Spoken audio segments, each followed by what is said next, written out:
the Utkarsh Parashar Show, CA Talk with CA Dhvani Salot ACCA. This podcast is sponsored by Fintech Valuation Advisory LLP. Fintech is a leading valuation firm for all kind of assets. So hello and welcome to the Utkarsh Parashar Show. Today we have a special guest named Dhvani Salot. Just give you a brief introduction of Dhvani. She is a CA from India and also an ACCA UK Finalist. She has secured All India rank 2nd and Global rank 17th in the Advanced Taxation UK Paper. She also has several years of experience working with PwC India. Currently she is an international student in London pursuing an MSc in Finance from the University of East London, and she is also passionate about mentoring and teaching ACCA and CA students. So thank you very much Dhvani ma'am for accepting my invitation and coming up on the show. It's a huge honor for me to interact with you today. Thank you so much, Utkarsh. So could you brief us about your professional journey? Yeah, sure. So basically, as any other chartered accountants, I started my professional journey just after my 12th standard. And you know the journey, that's CPT, IPCC and CA finals. So it was just IPCC level, and the CA final level was the difficult level because you had to manage the articleship, and also I had to manage my BCom graduation and also the CA finals, tuitions and everything. So it was just juggling around, and I kind of managed to complete my chartered accountancy degree in 2019. And after that, after my post-qualification, I started working with PwC as consultant. So my core area of expertise was in internal audit, because in my articleship, I was exposed to internal audit for about 2 years from the 3 years of articleship. So that's when I decided that, okay, I want to pursue internal audit as my core area. So I started with PwC, working with many clients, and then I also went from PwC to KC Mehta as an assistant manager. And yeah, so I was working with different clients at that moment. But suddenly I just decided that, okay, I want to pursue ACCA. I don't know, out of nowhere. The decision for starting ACCA was just made in like 1.5 hours. So that's crazy. I'll decide that, okay, I want to pursue a chartered accountancy degree, but the decision takes like for months, and somebody actually takes months to decide that. My decision was made in hours. And and the first professional paper was itself a roller coaster, because I decided in like a month that I had the time limit with my registration for exams, and my actual exam was just 1 month. So I had a professional level paper to prepare in just 1 month. So that's how my ACCA journey started. And then I decided that I want to come to UK to move country. So I also decided that I wanted to pursue Masters in Finance and Risk from University of East London, and it's been good. So I cleared my ACCA degree in April 2022, and I'm about to complete my master's degree as well in September 2022. So in between, I always had a passion for teaching, and when I was studying ACCA, I realized that there is very lack of people who are actually giving guidance. The right guidance is required for ACCA, because for chartered accountancy you will find a lot of tutors, and because that's the main area in India. So that's how I just started teaching and mentoring students, giving tips how I completed my exams and the core subjects, because yes, it's very important also to clear the exams in the end. So that's how my journey started on LinkedIn, and it's been going good since where, then. where can our listeners find you online? So my listeners can find me on Spotify, on iTunes, Apple iTunes, this podcast. So yeah. Okay. So after Yeah, and yeah, sorry. yeah, you go ahead. No, and they can get in touch with me through my LinkedIn profile. Yeah. So after ACCA, what career opportunities are there? For instance, if I do my ACCA Yeah. from India, then what options are available to me if I want to move to UK or work with you? Yeah. So basically, as you know, ACCA has global recognition. Yeah. So it has MOU basically with a lot of countries. So I would recommend, if someone is planning to move countries, I would genuinely recommend to pursue ACCA. And about the opportunities for ACCA, I would say there's ample opportunities. The opportunities are like ocean. You can become a CEO, a finance manager, if you are interested in something management field, costing field, anything. If anything you are interested, there is ample opportunities for an ACCA, like a chartered accountant. There is always going to be opportunities for a chartered accountant. But when you think about from the global perspective, having a local degree is very important. Once I was moving here, my chartered accountancy was there. Yes, it gave me a support as if I'm a recruiter. If I'm seeing your CV, my chartered accountancy degree, actually it was from India. So everybody knows it's one of the difficult degree in the world. But having a local qualification is really important because it gives an idea about taxation, about the laws. And so yeah, that's one of the things I would recommend if someone is moving countries. Okay. Yeah. What did you take away from experience at East University in London, and what do you think differentiates the UK apart from India in terms of education? So one of the basic difference which I have felt from Indian universities and UK universities is that UK universities are more practical based. Okay. So we have our assignments and we have our group projects, we have presentations, all these aspects which are really important in your overall journey, because once you are in the field, you are actually basically tested based on that, how you actually present yourself. So I would say that UK universities actually have a great emphasis on your overall development, whereas in India, I would still say that this aspect is kind of lacking. Yeah. Yes, because the education system is good because it teaches you like from the overall aspect of knowledge, but when actually it comes to overall development, I feel like Indian education system is lacking and it needs to improve from that perspective. More based on theoretical part. Yes, it's more based on theoretical knowledge, and it's sorry to say, but it's more based on cramming. Yeah.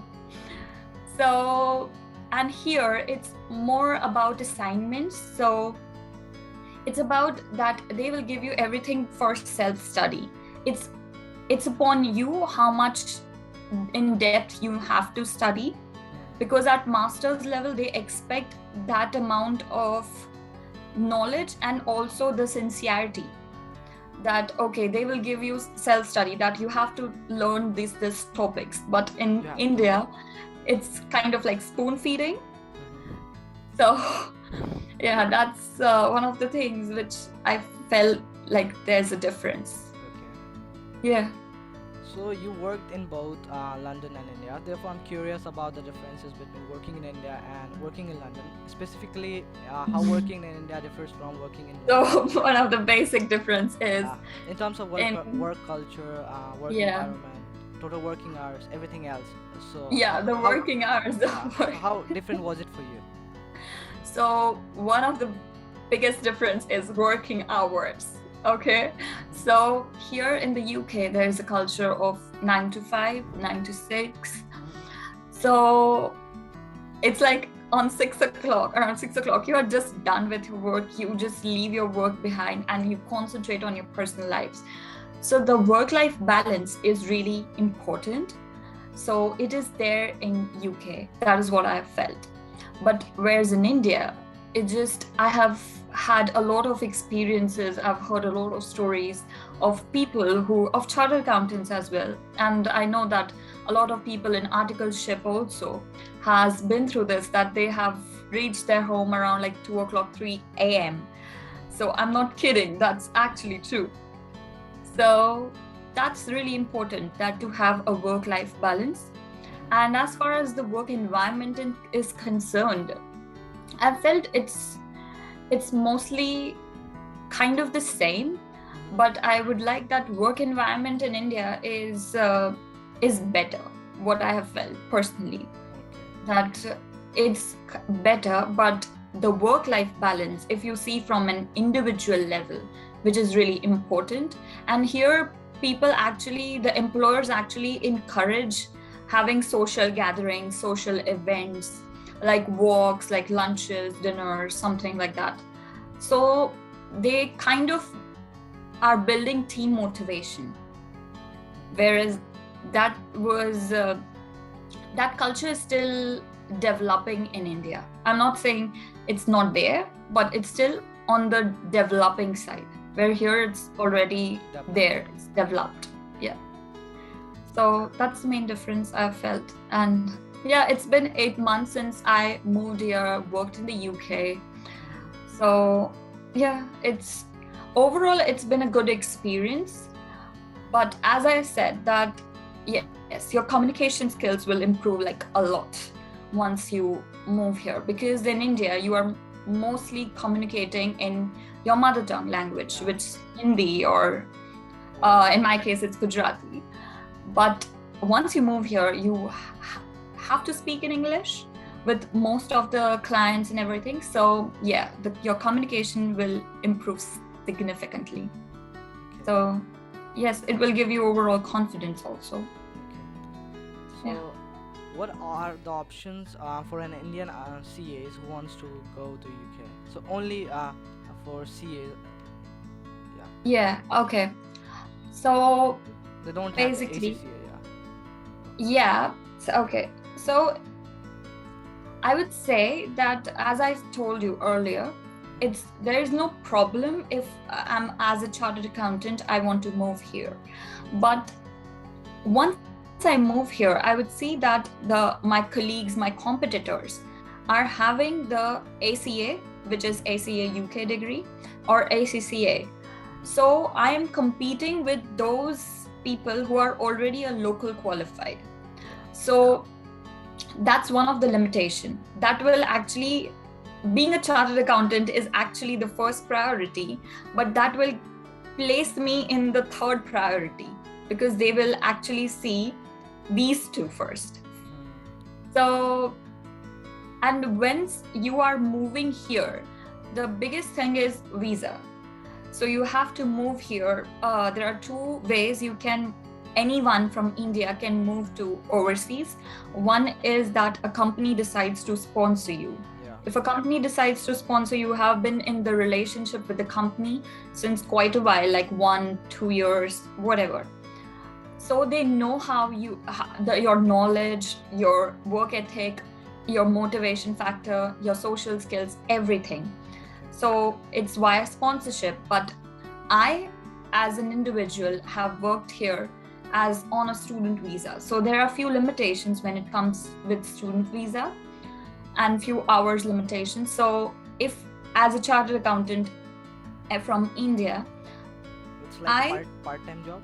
Yes, you have a limitation of, you can just work 20 hours a week.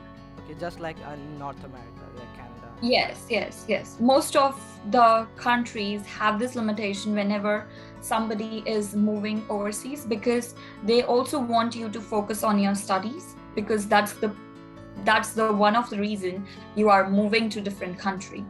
So that's the limitation of 20 hours a week, and the reason behind that is this. So yeah, I would say that if you are working with a company, being a chartered accountant is okay, but if you are not working with any company who is willing to sponsor you, you are moving here on your own like I did, having a local qualification will just add and will just give you a benefit that, okay, you know the local, how the market works, first of all. And when I moved here, it was difficult for me to understand how the market works, because it's just different. So I'm competing with everyone literally from the whole world, because as you know, London, it's not like you will just meet people from England. You will literally meet people from all over the globe. Yes. It's give a diversity. Yes, it's the best thing is I have settled in here in the UK so good, because you literally meet people from all over the world, and I have never faced any racism or anything which is generally told about. So I don't think so. You will face anything. International exposure.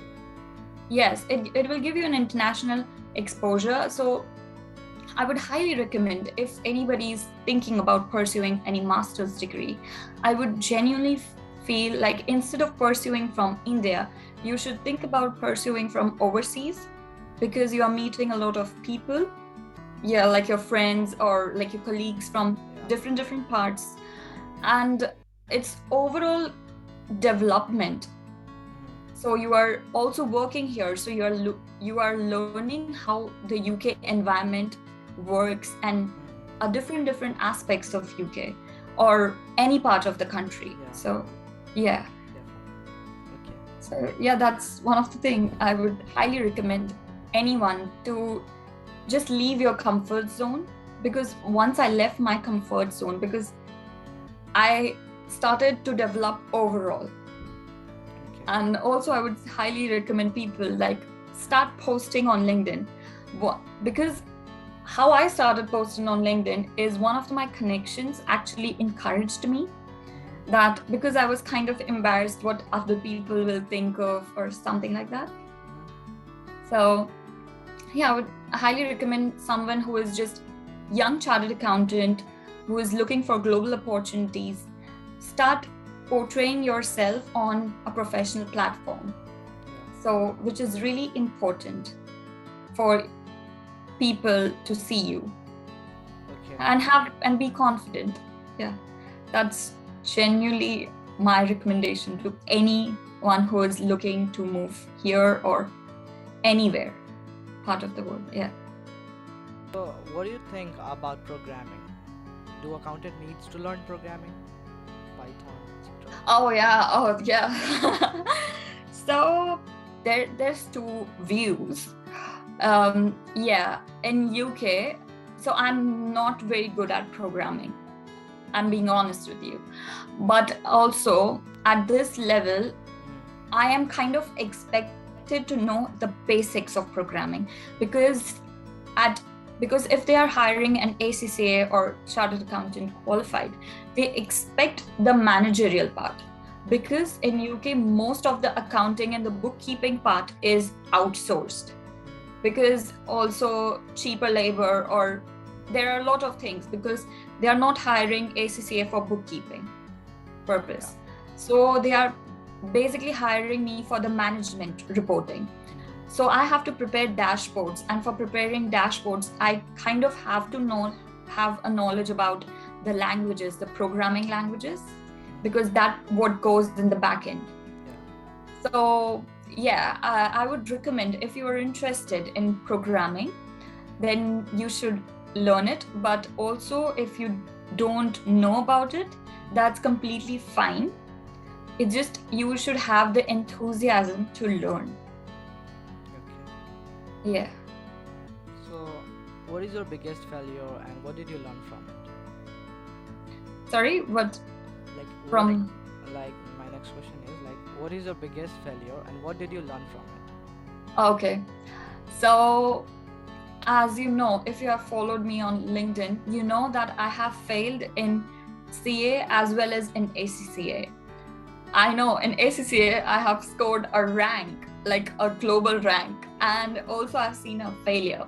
So for me, my failure was the biggest teacher, because in chartered accountancy, I know that I was going to fail because I wasn't well. I was just hospitalized just few days before the examination. So I was knowing that. But in ACCA, I did the biggest mistake, giving 2 professional level papers at the same time. You should not do that. That is literally social suicide you can do. But yeah, I basically scored 49 marks, and the passing is 50 marks in that paper. So you can tell that I failed with 1 mark. But after that, I studied so much in that paper that I scored 61. And the gap is significant. So as you know, and that paper was really important to me. I know that I scored rank in ATX, but the one of the paper which is dearest to me, that's strategic business leadership, because that paper gave me an overall perspective of how a manager or a CEO should be. So the biggest lesson I would say for anyone is that having failure and accepting that failure and actually working on that failure is your biggest teacher. So I know that having failure, you'll feel demotivated or something like that. Like, I wasn't expecting this or something, but actually accepting it and learning from that. And I have personally been into mentorship of a lot of students who have seen failure. I basically teach them that how to accept that failure, how to accept that few marks of failure, because that hurts the most. I know. So yeah,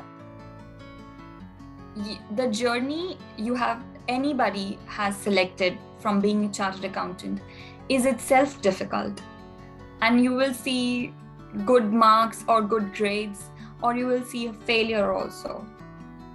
But you have to just move on. That is what I would say to any chartered accountants, any ACCA students who has seen a failure in their life. So, Okay. So my last question is, in your opinion, what is success? How do you define success? That's kind of a difficult question, genuinely. So the success definition is based on individual level, and how I would define success is not based on monetary. Okay. Yes, I know that I have moved to UK. I'm earning in pound. I was earning in rupees. Yes, people would think about that.